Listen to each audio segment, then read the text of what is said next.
This section of the Chaitanya Bhagavat that I'm reading now, it's talking about Lord Nityananda. Lord Nityananda is also Balaram. And, it's talking about the Rasa Leela with Balaram and the gopis. And some people don't believe it.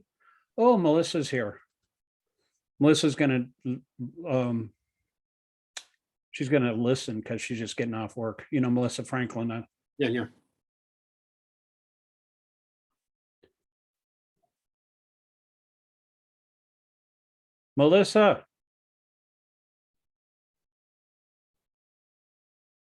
Melissa, can you hear me? Just want to check if your audio's good. Take yourself off of mute.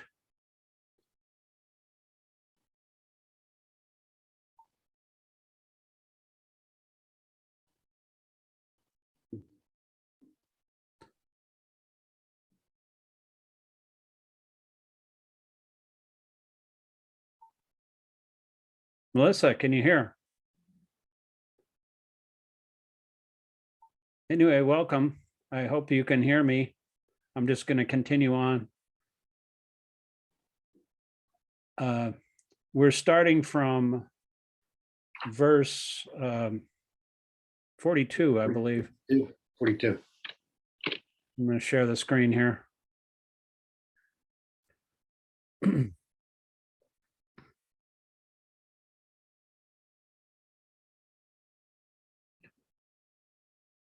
Okay. Text 42. Take it away, Mike. Good. Yoginam eva kule bhavati dimatam itadi durlabh hatram loke janma yad idarsam. Synonyms. Athava, or yoginam, of learned transcendentalists. Eva, certainly. Kule, in the family. Bhavati, takes birth. Vimatam, of those who are endowed with great wisdom. Etat, this. He, certainly. Durlabha taram, very rare. Loke, in this world. Janma, birth. Yat, that which. Idarsham, like this. Translation. Or, if unsuccessful after long practice of yoga, he takes his birth in a family of transcendentalists who are surely great in wisdom. Certainly, such a birth is rare in this world. Purport. Birth in a family of yogis or transcendentalists, those with great wisdom, is praised herein because the child born in such a family receives a spiritual impetus from the very beginning of his life. It is especially the case in the Acharya or Goswami families.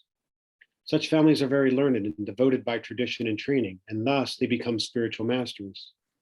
In India, there are many such Acharya families, but they have now degenerated due to insufficient education and training. By the grace of the Lord, there are still families that foster transcendentalists generation after generation. It is certainly very fortunate to take birth in such families.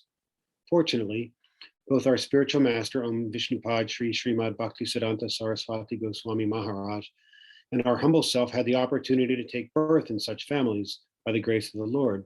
And both of us were trained in devotional service of the Lord from the very beginning of our lives. Later on, we met by the order of the transcendental system. So since we're pretty much at the end of this chapter, we're just going to read to the end of the chapter, however long it takes. We usually go around, 6 or 9 verses, but we're at 42, and I think there's only like 6 verses left. So however long it takes, then we'll end it, and then next Monday we'll start at the 7th chapter, verse 1. So did that kind of answer your question? I know we got cut off last time. Did that kind of answer your question about the good qualities of taking birth in a family of transcendentalists? Or well, it wasn't so much about the advantages of taking birth in that kind of family, but like the idea that there kind of being an intermediary birth, where one is just going to the heavenly planets to enjoy, which on one level, I see as, burning off the quote unquote good karma from, good or pious activities. But I'm not sure what the benefit or purpose of that birth in between is.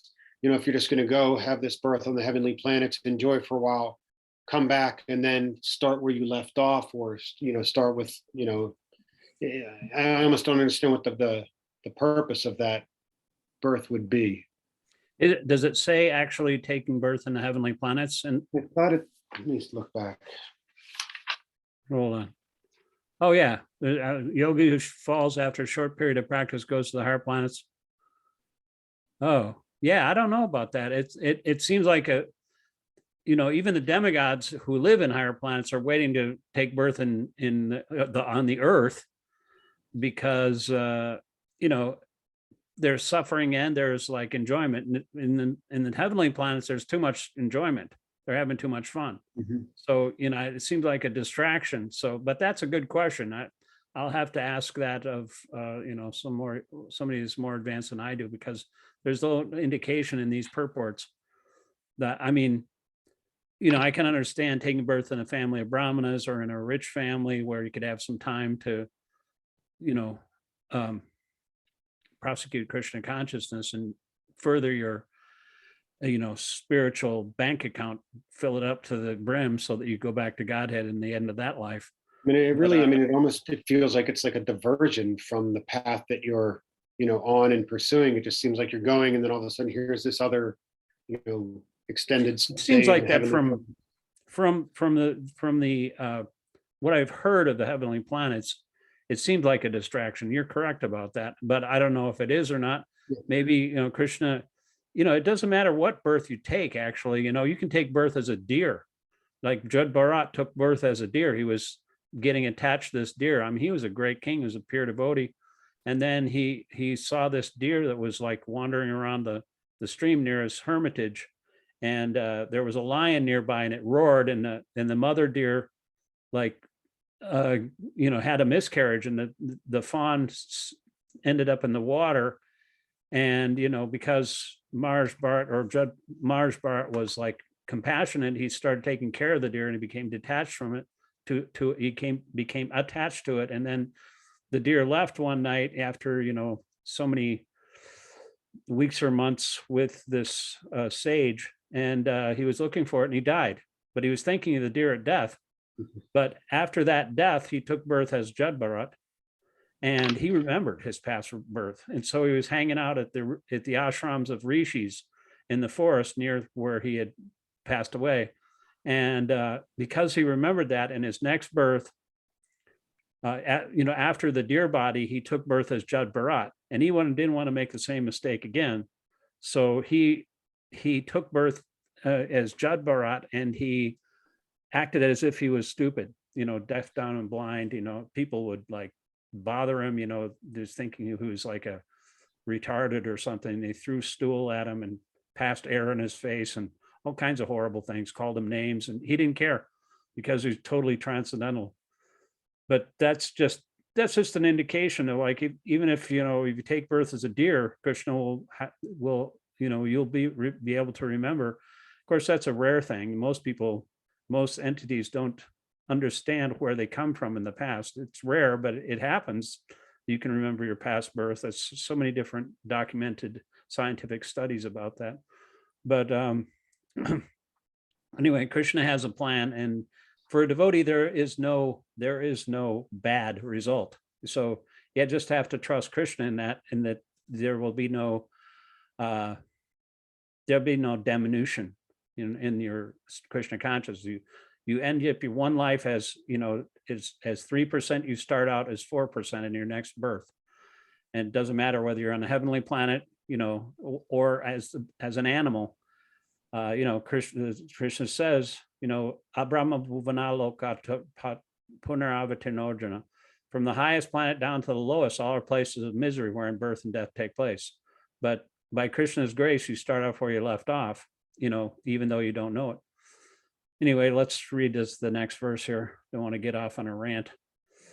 Text 43, Tatra tam buddhi samyogam labate purvadehikam yatate chatato bhuya samsido kurunandana. Synonyms: Tatra, thereupon; tam, that; buddhi samyogam, revival of consciousness; labate, gains; purvadehikam, from the previous body; yatate, he endeavors; cha, also; Tata, thereafter, Bhuya again, Samsido, for perfection, Kurunandana, O son of Kuru. Translation, on taking such a birth, he revives the divine consciousness of his previous life, and he again tries to make further progress in order to achieve complete success, O son of Kuru. Purport.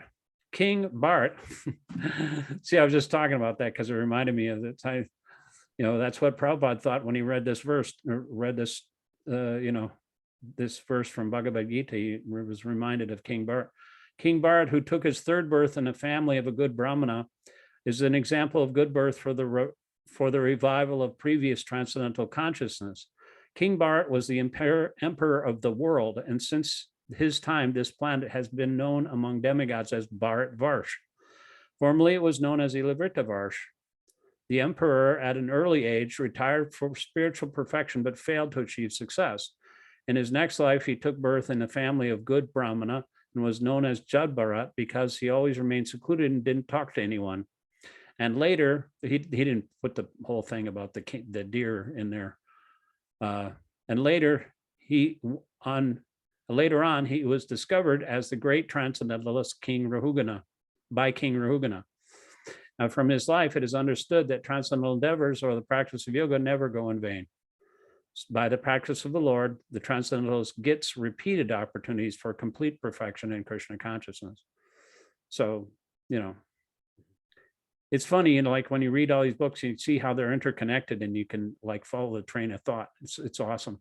When you start thinking like Prabhupada thinks, you're making progress. It's like, because Krishna says in the Gita that if you agree with me, you're mostly agreeing with what I'm talking about, then that's a symptom of surrender, and you'll act in a certain way just by following that and making it a habit, a good habit of remembering things and applying that during the time and circumstance. And you'll be able to live your life guided by the Vedas and guided by the spiritual master without and the super soul from within. Go ahead and read text 44. Purvabhyasena tenava riyatehe avasho pisa jijnasurapi yogasya shabda brahma tivartate. Synonyms: purva, previous; abhyasena, by practice; tena, by that; eva, certainly; kriyate, is attracted; he, certainly; avasha, automatically; api, also; sa, he; jijnasu, inquisitive; api, even; yogasya, about yoga; shabda brahma, ritualistic principles of scriptures; ativartate, transcends. Translation: by virtue of the divine consciousness of his previous life, he automatically becomes attracted to the yogic principles, even without seeking them. Such an inquisitive transcendentalist stands always above the ritualistic principles of the scriptures. Okay, you can read the whole purport. Okay. Advanced yogis are not very much attracted to the rituals of the scriptures, but they automatically become attracted to the yoga principles, which can elevate them to complete Krishna consciousness, the highest yoga perfection.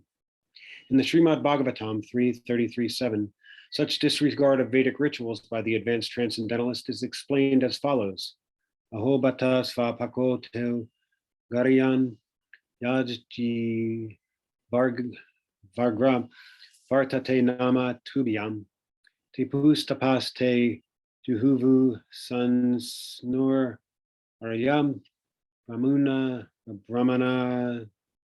Churnama Gurnati Yete.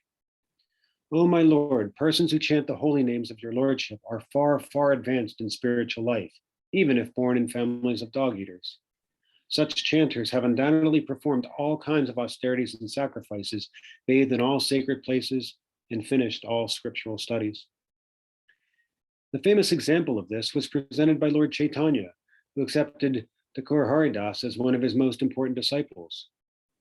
Although Thakur Haridas happened to take his birth in a Muslim family, he was elevated to the post of Namacharya by Lord Chaitanya due to his rigidly attended principle of chanting 300,000 holy names of the Lord daily. Hare Krishna, Krishna Krishna, Hare Hare, Hare Rama, Rama Rama, Hare Hare. And because he chanted the holy name of the Lord constantly, it is understood that in his previous life, he must have passed through all ritualistic methods of the Vedas, known as Shabda Brahma. Unless, therefore, one is purified, one cannot take to the principles of Krishna consciousness or become engaged in chanting the holy name of the Lord. Hare Krishna. Hare Krishna. This just kind of underlines this realization I had before, is that this is like a totally natural process.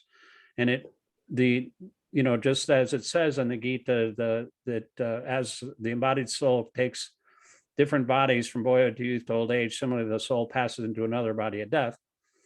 Some people don't believe that. Some people after death, they think, oh, it's finished. There's nothing. My father's like that. He said, when I die, just throw my ashes into the woods, because he used to like to, take walks in the woods with his dog. And they don't believe in any kind of other life, even though he's supposedly a very intelligent person, but they don't believe in that anything happens after death. And it's kind of sad because, they don't know. They should prepare. He's like 91, 92 years old right now. He's on the verge of death, but he hasn't prepared his whole life, So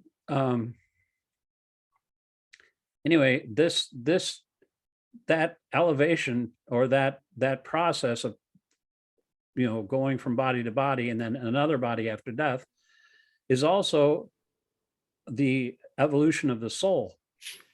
It says the divine consciousness, by the divine consciousness, as a result of that, in this previous life, he automatically becomes attracted to the yogic principles, even without seeking them. It's a natural process, and whoever thinks of the Supreme Lord in one life, it'll automatically carry over to the next life without even any extraneous endeavor, because it's just like riding a bike. You don't forget about riding a bike. So once you learn something, it will come back to you, no matter what body you're in. So text 45. Hi, Melissa. You went away and then came back, but I hope you're listening. Yeah, I was having technical issues. Sorry, Krishna. All right, Krishna. It's so nice to see your smiling face there, and even if it's just a picture. But if you want to chime in, you can. Or otherwise, you can just listen. But we only have a few more verses left because we're at the end of this chapter. We're gonna. I think there's only like three or four more verses. 47, I think, in this one. 47, 2 more verses, but then we're going to end the class. But I'm glad you could join. And so here we go with text 45. Pratyatnad Yatmanastu Yoga Samsuda Kilbisha Aneka Janma Samsidas Tato Yati Param Gatim.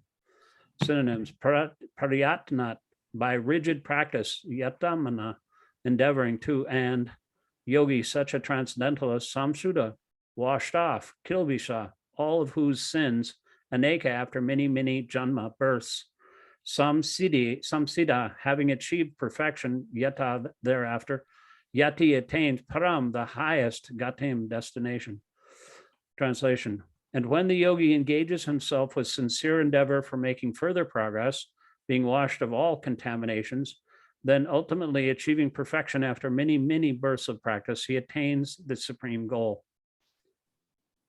Purport: a person born in a particularly righteous, aristocratic, or sacred family becomes conscious of his favorable condition for executing yoga practice. With determination, therefore, he begins his unfinished task, and thus he completely cleanses himself of all material contaminations. How does he do that? By chanting Hare Krishna. Like my name, it says, it cleanses the mirror of the heart from all the dust accumulated for years.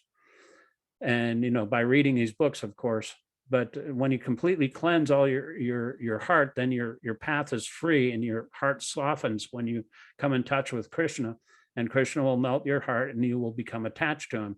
And from that attachment becomes emotional, interaction with Krishna, and then ultimately love of God. And that's the goal of life. When he's finally free from all contaminations, he attains the supreme perfection, Krishna consciousness. Krishna consciousness is the perfect stage of being freed from all contamination. This is confirmed in the Bhagavad-gītā 7:28. Yesham tvantagatim papam jnanamam punya karmanam te dvanda mohanir mukta bhajante mam dridavarta. After many, many births of executing pious activities, when one is completely freed from all contamination and from all illusory dualities, one becomes engaged in the transcendental loving service of the Lord. Go ahead. Text 46. Tapasvibhyo diko yogi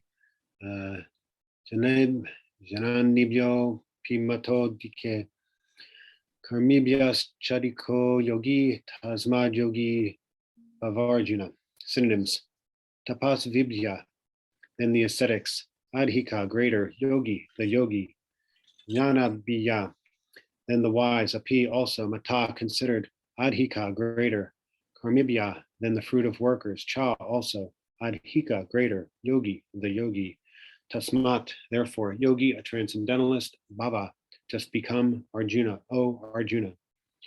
Translation: a yogi is greater than the ascetic greater than the empiricist, and greater than the fruit of worker. Therefore, O Arjuna, in all circumstances, be a yogi. Purport: when we speak of yoga, we refer to linking our consciousness with the supreme absolute truth. Such a process is named differently by various practitioners in terms of the particular method adopted. When the linking process is predominantly in fruitive activities, it is called karma yoga. When it is predominantly empirical, it is called Dhyāna-yoga. And when it is predominantly in a devotional relationship with the Supreme Lord, it is called Bhakti Yoga. Bhakti Yoga, or Krishna consciousness, is the ultimate perfection of all yogas, as will be explained in the next verse. The Lord has confirmed herein the superiority of yoga, but he has not mentioned that it is better than Bhakti Yoga. Bhakti Yoga is full spiritual knowledge, and therefore nothing can excel it. Asceticism without self-knowledge is imperfect. Empiric knowledge without surrender to the Supreme Lord is also imperfect. And fruitive work without Krishna consciousness is a waste of time. Therefore, the most highly praised form of yoga performance mentioned herein is Bhakti Yoga, and this is still more clearly explained in the next verse. Yeah, fruitive activity is a waste of time because it's just temporary. You work really hard like an ass, and then you get something and then it goes away at death. You can't bring it with you, but you bring Krishna consciousness with you, even into whatever body you get. It's the eternal bank account. Text 47, Yoginam api sarvesham madgaten antaratmana shraddhavan bhajate yomam sameyuktatamo mata. Synonyms: yoginam, of yogis; api, also; sarvesham, all types of; matgatena, abiding in me, always thinking of me; anta, atmana, within himself; shraddhavan, in full faith; bhajate, renders transcendental loving service; ya, one who; mam, to me, the Supreme Lord; sa, he, may, by me; yuktatama, the greatest yogi; mata is considered. Translation: and of all yogis, one who with great faith always abides in me, thinks of me within himself, and renders transcendental loving service to me, he is the most intimately united with me in yoga and is the highest of all. That is my opinion. Okay, this is a long purport here, so we'll take turns reading. I'll read the first paragraph with the Sanskrit, and you can read the second one. The word bhajate is significant here. Bhajate has its root in the word bhaj, which is used when there's need of service. The English word worship cannot be used in the same sense as budge. Worship means to adore, to show respect, and to honor to the worthy one. But service with love and faith is especially meant for the Supreme Personality of Godhead. One can avoid worshiping a respectable man or a demigod and be called discourteous, but one cannot avoid serving the Supreme Lord without being thoroughly condemned. Every living entity is part and parcel of the Supreme Personality of Godhead, and thus every living entity is intended to serve the Supreme Lord by his own constitution. Failing to do this, he falls down. I put a meme up about a month ago about that, because This is like why you can preach Krishna consciousness with conviction, because every living entity is part and parcel of the Supreme Lord. So their constitutional position is to serve Krishna. And if they don't do that, they're completely baffled, and all of their lifetime is like completely wasted. So if people understood that, then they would serve Krishna. We somehow or other, we have to invite them to understand who Krishna is, and that their constitutional position is to go back home to the spiritual world, or at least in this world, while we're here, to serve the Lord, and with love and devotion, because that's who we are. Krishna is the soul of our souls, and so you can't avoid it. Everything is Krishna. We are also part and parcel of Krishna, and our duty is to serve the whole. We're only part, and our duty is to serve the whole. And just like part of a machine serves a whole machine, that is our natural constitutional position. Without that idea in our head, if we forget that, then we're disjointed. It's like a spark in a fire, it'll go out. Srimad Bhagavatam 11.5.3 confirms this as follows: Yesham Purusham Shakshad Atma Prabhavami Shunam Na Bhajante Avajananti Stanad Brashta Patantiada. Anyone who does not render service and neglects his duty unto the primeval Lord, who is the source of all living entities, will certainly fall down from his constitutional position. Go ahead. In this verse, also the word bhajanti is used. Therefore, bhajanti is applicable to the Supreme Lord only, whereas the word worship can be applied to demigods or any other common living entity. The word avajanati, used in this verse of Srimad Bhagavatam, is also found in the Bhagavad-gītā. Avajananti mam mudha. Only the fools and rascals deride the Supreme Personality of Godhead, Lord Krishna. Such fools take it upon themselves to write commentaries on the Bhagavad-gītā without an attitude of service to the Lord. Consequently, they cannot properly distinguish between the word bhajanti and the word worship. Yeah, that word mudha is kind of a funny word. I remember they used to have like different people that would work for the farm, in New Vrindavan, and Advaita Prabhu would be overseeing the workers. And somehow or other, he was like yelling at him, and he said, you're just a bunch of mudhas, And he said, what's a mudha? He says, a mudha is a person who works really, really hard, and then at night he parties, He said, yeah, we're mudhas. Yeah. And they wanted to be mudhas. But, another thing is, I remember Devamarita Swami was talking about how everybody in the material world, if they're a great and powerful person, or if they're some celebrity or, politician or something, he called them mudha mahajans, the greatest mudhas, like dogs, cogs, camels, and asses worship other dogs, hogs, camels, and asses. And what is the glory in that? You're being worshipped by animals, and you yourself are an animal because you don't understand what the goal of human life is. So I thought that was also another good use of that word mudha. But I think mudha, the definition of mudha is kind of like an ass. An ass is like one who carries the grass, or a big load, and at the end he gets grass from the master, but he doesn't realize that there's grass on either side of the road he's carrying. But he's not intelligent enough to think, oh, I can get grass anywhere. Why am I doing this? So anyway, I'll read the next paragraph, and you can read the last paragraph. And I think, well, wait, there's way more.